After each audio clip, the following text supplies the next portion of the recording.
TV 45 news. ప్రభుత్వం ప్రతిష్టాత్మకంగా ఆసుపత్రులపై దృష్టి సారించి పేదవాడికి వైద్యం అందించాలనే దృఢ సంకల్పంతో ప్రభుత్వం పనిచేస్తూ ఉంటే డాక్టర్లు మాత్రం దాంట్లో భిన్నంగా వ్యవహరిస్తున్నారన్నారు.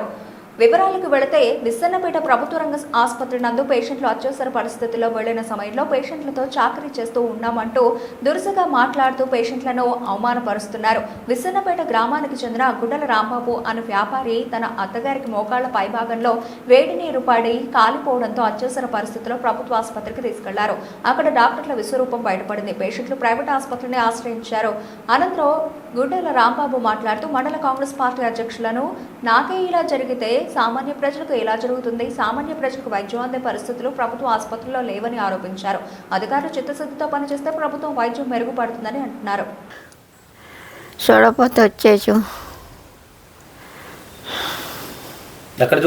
అండి నిన్న మత్తగారికి వేడి నీళ్ళు పడి కొంచెం కాలు కాలితే గవర్నమెంట్ హాస్పిటల్లో వైద్యం బాగుంటుందని వాళ్ళు చెప్తే గవర్నమెంట్ హాస్పిటల్ తీసుకెళ్ళండి. నేను సాయంత్రం 8:30 తీసుకెళ్తే అక్కడ డాక్టర్ గారు ఉన్నారు.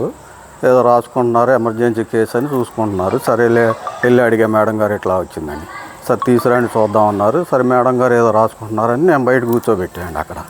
సరే పని అయిపోయాక ఒకసారి చూడండి మేడం గారు అన్న. మేడం గారు చూడండి, మీరు లోనకి తీసుకురమ్మంటే తీసుకురాకుండా ఏం చేస్తున్నారు ఇప్పుడు దాకా అది ఇదంటే సీరియస్ పెట్టి అసలు ఏంటంటే మేము ఎప్పటి నుంచి పని చేస్తున్నాం, ఎట్లా చేయాలి, 24 గంటలు మేము అదే పని మీద ఉంటున్నాం, అసలు ఏం పని చేయండి అంటే మీరు అని కొద్దిగా సీరియస్గా బాగా ఏళ్ళగా మాట్లాడారు.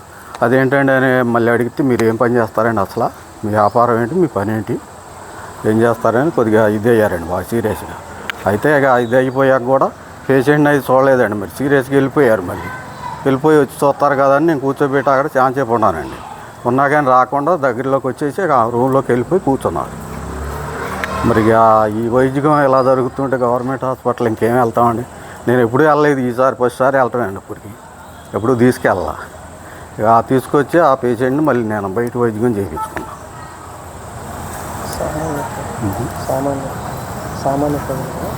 ఇక సామాన్య పౌరుడికి ఇంకా ఏం జరిగిద్దండి అక్కడ. నేను ఒక కాంగ్రెస్ పార్టీ మండల ప్రెసిడెంట్ని. సరే ఆ పార్టీ ఏదైనా కానీ ఒక సామాన్యుడు మానవుడికి వెళ్ళాను నేను. అక్కడికి వెళ్ళినప్పుడు వైద్యం చేయాలి కదండి. వాళ్ళు ఎంత కష్టపడుతున్నారు, ఏం చేస్తున్నారు మాకేం తెలిసిద్ది. ఎప్పుడు ఇది జరుగుద్ది అనేది తెలియదు కదా పేషెంట్కి. నేను టైం దాటి వెళ్ళలేదు, 8:30 వెళ్ళింది. మేడం గారు ఉన్నారు చూసి పంపించాలిగా. అది లేకుండా వాళ్ళు ఇష్టం వచ్చినట్టు సీరియస్ అయిపోతే వెళ్ళిన వాళ్ళ మీద ఎట్లాగండి అక్కడ మీ వైపు కూడా గౌరవం ఇవ్వకుండా ఆ రకంగా ఇది చేస్తే ఎట్లా సామాన్యుడు వెళ్తే ఇంకా ఏ రకంగా ఉంటుందండి అక్కడ.